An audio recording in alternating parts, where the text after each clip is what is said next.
warahmatullahi wabarakatuh. Saya Siti Sania. Di sini saya akan mempresentasikan hasil laporan proposal saya mengenai seminar psikologi Islam yang berjudul Hubungan Kenakalan Remaja dan Pendidikan Akhlak pada Remaja. Itu ada latar belakang. Latar belakangnya itu masalah remaja merupakan masalah yang menarik untuk dibicarakan pada akhir-akhir ini. Lebih-lebih pada akhir ini timbul akibat negatif yang sangat mencemaskan sehingga akan membawa kehancuran bagi remaja itu sendiri dan masyarakat pada umumnya. Masa remaja merupakan masa peralihan di mana anak-anak menuju dewasa yang membawa kehancuran bagi remaja itu sendiri dan masyarakat pada umumnya. Masa remaja kira-kira umur 13 dan berakhir kira-kira umur 21 tahun. Masa remaja merupakan masa peralihan di mana anak-anak menuju dewasa yang membawa perubahan biologis, kognitif, dan sosio-emosional. Perubahan yang terjadi selaku diri individu untuk menjadi pribadi yang lebih kompleks, terorganisasi, dan konsisten, menurut Santrok 2007. Remaja juga merupakan aset masa depan suatu bangsa. Di samping hal-hal yang menggembirakan, dengan kegiatan-kegiatan remaja pada akhir-akhir ini dan pembinaan yang dilakukan organisasi-organisasi pelajar dan mahasiswa. Dalam surat kabar, sering kita membaca tentang perkelahian pelajar, pemakaian obat bius, minuman keras, penjambretan yang dilakukan oleh anak-anak berusia belasan tahun. Dengan demikian, sangat dibutuhkan pendidikan Islam karena sesungguhnya tujuan pendidikan Islam adalah pembentuk akhlak dan budi pekerti yang sanggup menghasilkan orang-orang yang bermoral jiwa yang bersih. Cita-cita yang benar, akhlak yang tinggi, tahu arti kebijakan dan pelaksanaannya, menghormati hak-hak manusia, tahu membedakan mana yang baik atau buruk. Ini ada rumusan masalah, tujuan serta manfaat penelitian. Rumusan masalahnya itu ada 1. Apa hubungan kenakalan remaja dengan pendidikan akhlak? 2. Bagaimana pendidikan akhlak mempengaruhi kenakalan remaja? Tujuan masalah penelitian untuk mengetahui kenakalan remaja, untuk mengetahui seberapa penting pendidikan akhlak bagi remaja. Dan manfaat penelitian 1. Manfaat teoritis dalam penelitian ini diharapkan memberikan sumbangsih ilmiah yang berkenan dengan ilmu psikologi sosial dan perkembangan dan referensi pada penelitian selanjutnya. Kemudian manfaat praktisnya itu bagi subjek penelitian ini dapat menjadi sumber pengetahuan maupun informasi untuk anak remaja. Kemudian kerangka teoritis. Itu ada A. Pengertian remaja. Remaja adalah masa peralihan dari kanak-kanak ke dewasa. Seseorang sudah tidak lagi dapat dikatakan sebagai kanak-kanak, namun ia masih belum bisa cukup matang untuk dapat dikatakan dewasa. Ia sedang mencari pola hidup yang sesuai baginya, dan ini pun sering dilakukan dengan metode coba-coba, walaupun melalui banyak kesalahan. Remaja dalam bahasa aslinya disebut adolescence, berasal dari bahasa Latin yang artinya tumbuh atau tumbuh untuk menjadi kematangan. Menurut Kamus Besar Bahasa Indonesia, remaja adalah mulai dewasa, sudah sampai umur untuk kawin, sedangkan Papilia dan Olds 2001, masa remaja adalah masa transisi antar masa kanak-kanak dan dewasa. Menurut De Bruin, Wright 1990, remaja adalah periode pertumbuhan antar masa kanak-kanak dan dewasa.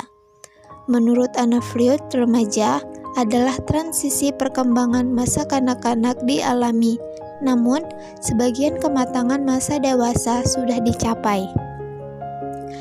Bagian dari masa kanak-kanak itu antara lain proses pertumbuhan biologis, misalnya tinggi badan masih terus bertambah.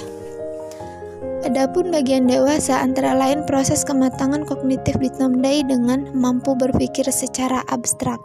Kemudian Ciri-ciri remaja dan batas usianya. 1. Masa pubertas atau remaja awal sekitar umur 13-16 tahun. Pubertas adalah masa ketika seorang anak mengalami perubahan fisik, psikis, dan kematangan hingga seksual. Pada masa ini, pertumbuhan dan perkembangan berlangsung cepat pada perempuan, ditandai dengan menstruasi pertama, dan laki-laki ditandai dengan mimpi basah. Periode ini, perkembangan fisiknya yang semakin tampak adalah perubahan fisik alat kelamin. Remaja seringkali mengalami kesukaran dalam menyesuaikan dengan perubahan-perubahan itu. Akibatnya, tidak jarang mereka cenderung menyendiri sehingga merasa terasing, kurang perhatian dari orang lain. Kemudian ada masa adolesen atau remaja akhir, umur 17-21 tahun. Masa ini merupakan kunci penutup dari perkembangan anak. Pada periode ini, anak muda banyak melakukan introspeksi diri atau mawas diri dan merenungi diri sendiri. Menurut William Kay, karakter pada masa ini adalah menerima fisiknya sendiri, mencapai kemandirian emosional dari orang tua atau figur-figur yang mempunyai otoritas, menerima dirinya sendiri, dan memiliki kepercayaan terhadap kemampuan sendiri. Kemudian yang terakhir, mampu meningkatkan reaksi dan penyesuaian diri, sikap, perilaku kekanak-kanakan. Kenakalan remaja. Menurut Kartono, ilmuwan sosiologi, kenakalan remaja atau dalam bahasa Inggris dikenal dengan istilah juvenile delinquency merupakan gejala patologi sosial pada remaja yang disebabkan oleh bentuk perilaku yang menyimpang. Perilaku yang mencerminkan adanya kesalahpahaman pola pendidikan, baik itu pendidikan di rumah atau masyarakat maupun di sekolah. Sedangkan menurut Santrok, kenakalan remaja merupakan kumpulan dari berbagai perilaku remaja yang tidak dapat diterima secara sosial, hingga terjadi tindakan kriminal. Faktor-faktor kenakalan remaja. 1. Faktor internal. A. Krisis identitas. Perubahan biologis dan sosiologis pada diri remaja memungkinkan terjadinya dua bentuk integrasi. Pertama, terbentuknya perasaan akan konsisten dalam kehidupan. Yang kedua, tercapainya identitas peran. Yang B, kontrol diri yang lemah remaja yang tidak bisa mempelajari dan membedakan tingkah laku yang dapat diterima akan terseret pada perilaku nakal. 2. Ada faktor eksternal. Kurangnya perhatian dari orang tua serta kurangnya kasih sayang keluarga merupakan unit sosial terkecil yang memberikan fondasi primer bagi perkembangan anak. Sedangkan lingkungan sekitar dan sekolah ikut memberikan nuansa perkembangan anak. Ada solusi kenakalan remaja. 1. Tindakan preventif. Usaha pencegahannya dapat dilakukan dengan cara mengetahui dan mengenal ciri khas dari remaja, kemudian mengetahui kesulitan-kesulitan yang dialami oleh para remaja. Usaha pembinaan remaja dapat dilakukan melalui menguatkan sikap mental remaja supaya mampu menghadapi persoalan yang dihadapi. Kemudian, memberikan pendidikan terbuka. Yang kedua, ada tindakan represif. Remaja harus mentaati peraturan norma yang ada dalam keluarga. Kemudian yang ketiga ada tindakan kuratif dan rehabilitas, seperti kegagalan mencapai titik kegagalan dan lemahnya kontrol diri bisa dicegah atau diatasi dengan prinsip keteladanan. Adanya motivasi dari keluarga, guru, teman sebaya untuk melakukan poin pertama.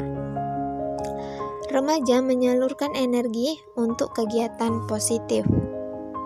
Kemudian ada pengertian akhlak dan pendidikan akhlak. Kata akhlak dalam bahasa Indonesia dapat diartikan sebagai moral, etika, watak, budi pekerti, perangai, dan kesusilaan.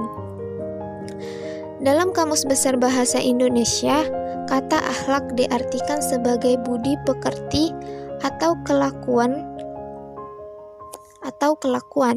Kata akhlak walaupun terambil dari bahasa Arab yang bisa diartikan tabiat, perangai, kebiasaan, bahkan agama, namun kata seperti ini tidak ditemukan dalam Al-Quran. Akhlak adalah hal ihwal yang melekat dalam jiwa sehingga timbul perbuatan-perbuatan yang mudah tanpa dipikirkan dan diteliti oleh manusia.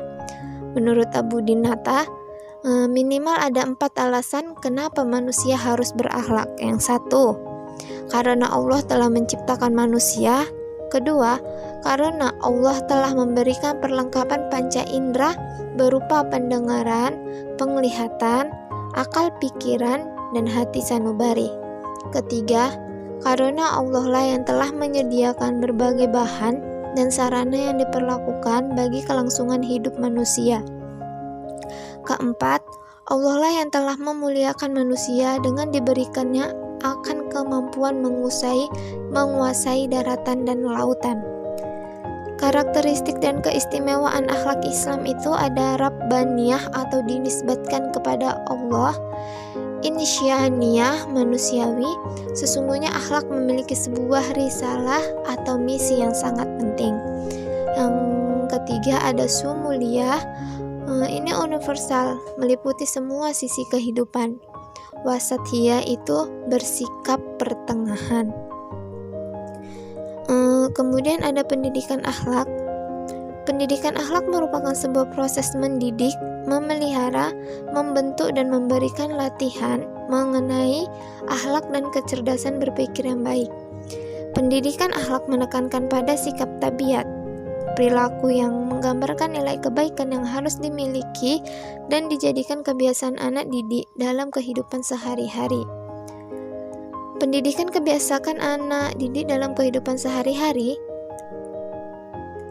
Pendidikan akhlaknya juga merupakan upaya untuk melahirkan manusia berkepribadian muslim yang mudah untuk melaksanakan ketentuan syariat yang diperintahkan.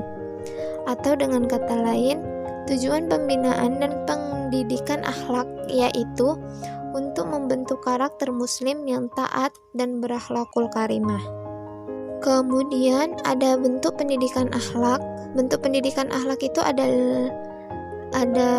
beberapa seperti pembiasaan sholat 5 waktu, membiasakan puasa Ramadan, bersikap jujur, bersikap pemaaf, bersikap sopan santun, sabar, pemurah, dan hormat kepada orang lain. Sumber dan kedudukan akhlaknya itu ada Al-Quran, yaitu kalam Allah.